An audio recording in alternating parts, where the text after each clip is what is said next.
Módulo 3, derivadas. Gráfico de uma função racional usando derivadas e limites.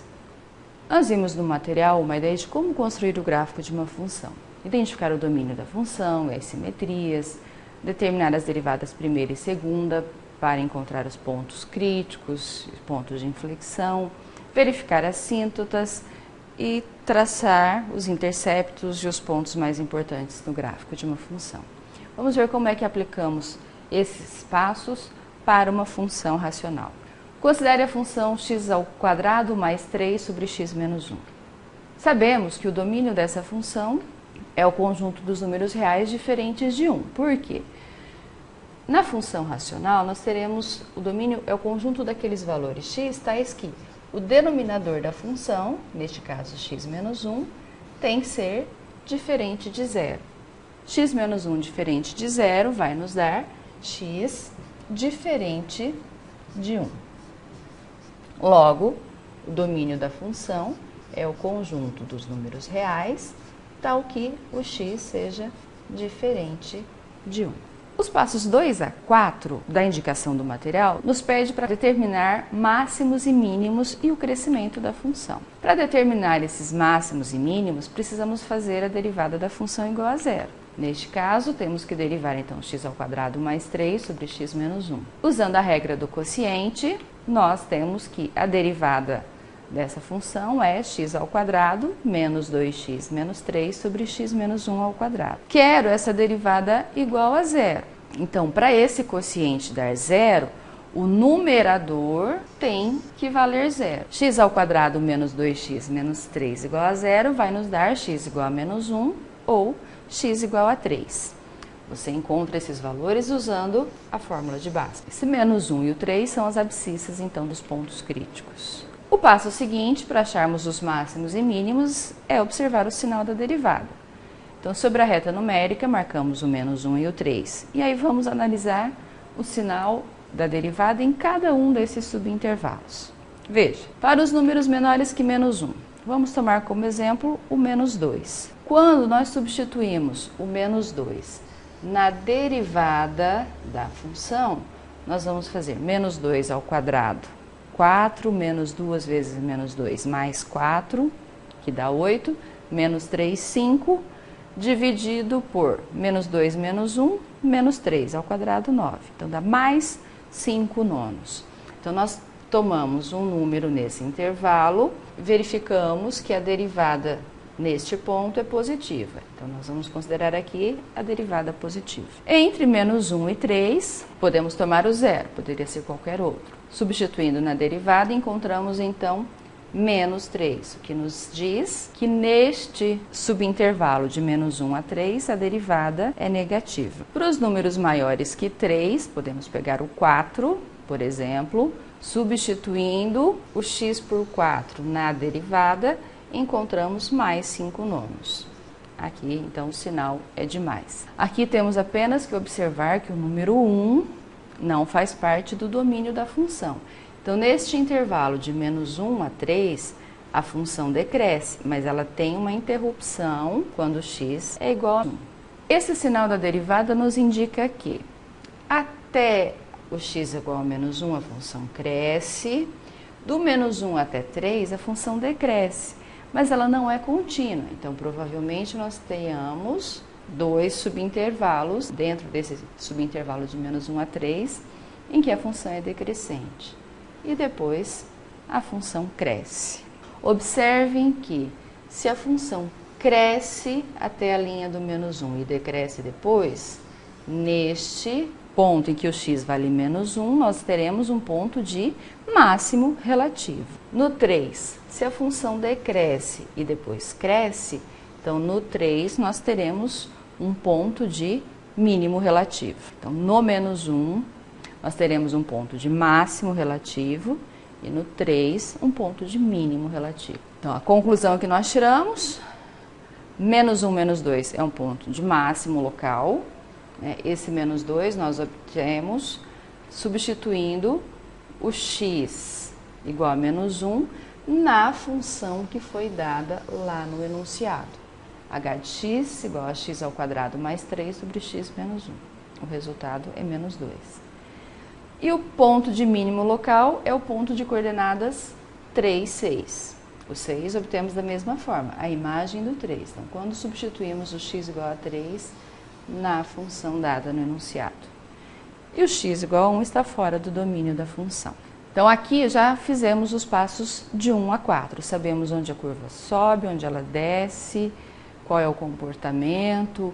Vamos analisar, então, os pontos de inflexão. Para determinar pontos de inflexão, nós precisamos encontrar os zeros da derivada segunda. A derivada primeira foi esta, x² menos 2x menos 3 sobre x menos 1 ao quadrado.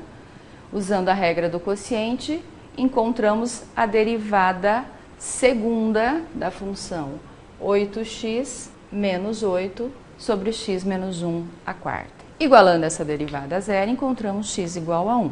Veja, o x igual a 1 é a abscissa do ponto de inflexão, mas neste caso, o 1 está fora do domínio da função. A função não é contínua em x igual a 1. Mesmo assim, se nós analisarmos o sinal da derivada segunda, vamos ter número menor que 1. Então, tomamos o zero. Se substituirmos o zero na derivada segunda, vamos encontrar menos 8, ou seja, a derivada segunda é negativa. Se tomarmos um número maior do que 1, por exemplo, 2, substituirmos na derivada segunda, o resultado é positivo. Então, vamos deixar aqui o sinal de mais. O que isso nos indica? Então, a teoria nos informa que quando a derivada segunda é negativa, a função tem a concavidade voltada para baixo. A derivada segunda positiva, a função tem a concavidade voltada para cima. Neste caso, como o 1 está fora do domínio da função, então nós vamos ter dois gráficos mais ou menos desta forma, compondo o gráfico da função h que estamos analisando. O sexto passo, indicado no material, é analisar as assíntotas. Então vamos começar com a assíntota vertical. O gráfico de uma função f tem uma assíntota vertical se, ao calcularmos o limite lateral num ponto A, seja a direita, seja a esquerda, o resultado for infinito, ou mais infinito, ou menos infinito. Este ponto A, normalmente é aquele ponto que está fora do domínio da função. Então, nesse caso, o A vale 1. Quando analisamos o limite da função h, quando x tende a 1 pela direita, esse limite é mais infinito. Se você não sabe como chegou aí, reveja o material de limites. Quando calculamos o limite pela esquerda, menos infinito.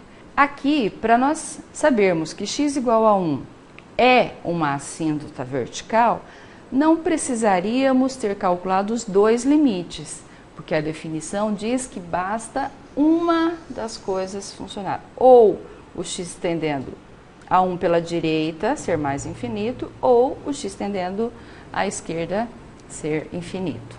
Aqui, os dois limites nos ajudam a fazer o gráfico da função depois. As assíntotas horizontais. Então, a teoria nos diz que o gráfico de uma função tem uma assíntota horizontal se, quando calcularmos o limite da função com o x tendendo ou para mais infinito ou para menos infinito, esse limite for um número real b. Então, vejamos. Para o nosso caso, o limite da função quando o x tende para mais infinito é mais infinito. O limite quando o x tende para menos infinito dessa função h é menos infinito. Novamente, se você não entendeu o porquê dessas respostas serem mais infinito e menos infinito, volte e estude os limites infinitos e no infinito. Vejam, para nós termos uma assíntota horizontal, o limite deveria ser um número, e aqui o limite é infinito. Então, concluímos que o gráfico da função h não possui uma assíntota horizontal. Nesse caso em especial, nós podemos ainda verificar se a função tem uma assíntota oblíqua. A assíntota oblíqua é uma reta que tem uma determinada inclinação, que não é nem 0 e nem 90 graus, ao gráfico de f. Então, uma função tem uma assíntota oblíqua se essas condições forem satisfeitas. É o limite da função menos a equação dessa reta, mx mais b, quando x tende para mais ao infinito, ou menos infinito se isso for zero. Esse m é o limite de f de x sobre x e o b, limite de f de x menos mx. Em geral, quando nós temos funções racionais em que o grau do numerador é 1 grau a mais que o grau do denominador, nós teremos assíntotas oblíquas. Calculando o m e o b, encontramos então y igual a x mais 1 como equação da assíntota oblíqua. Um outro modo de nós verificarmos a equação desta assíntota oblíqua é fazendo a divisão x² mais 3 sobre x menos 1. Aí você pode usar o método das chaves que você já aprendeu no ensino médio. Quando nós dividimos x² mais 3 por x menos 1, nós obtemos um quociente de x mais 1 e um resto 4. Então, nós podemos escrever esta equação. Este x mais 1, que é o quociente da divisão, é a equação da assíntota oblíqua. Agora, falta os interceptos. Quando x igual a zero, o y vale menos 3. Então, substituímos o x por zero lá na função dada de início. E x² mais 3 sobre x menos 1 não dá zero nunca, então não existe um x tal que o y igual a zero. Agora, então, colocamos todas essas informações que nós encontramos no gráfico da função. Então, quando x igual a zero, o y vale menos 3, então é um ponto do gráfico. Menos 1, menos 2 é um ponto de máximo local. 3, 6 é um ponto de mínimo local. Não há ponto de inflexão. Então, vejam, mesmo que a concavidade tenha mudado de sentido quando x igual a 1, o antes e o depois, a função não é contínua, por isso não há ponto de inflexão. X igual a 1 é uma assíntota vertical, então esta linha do x igual a 1 é uma linha em que o gráfico não cruza. Não há assíntota horizontal e y igual a x mais 1 é uma assíntota oblíqua. Então, a reta y igual a x mais 1, ela vai passar em x igual a menos 1 e y igual a 1. Então, veja, nós temos apenas alguns pontos, mas nós podemos ter uma ideia do gráfico a partir disso. O limite quando x tende a 1 pela direita é mais infinito. O que isso significa? Que próximo do 1 mais maior que 1, o gráfico está lá em cima. O ponto 3, 6 é um ponto de mínimo local. Quando x tende para mais infinito, o y está no mais infinito. Então, juntando essas informações, nós colocamos perto do 1, o gráfico da função está lá em cima, tem um ponto de mínimo relativo em 3, 6, volta a subir.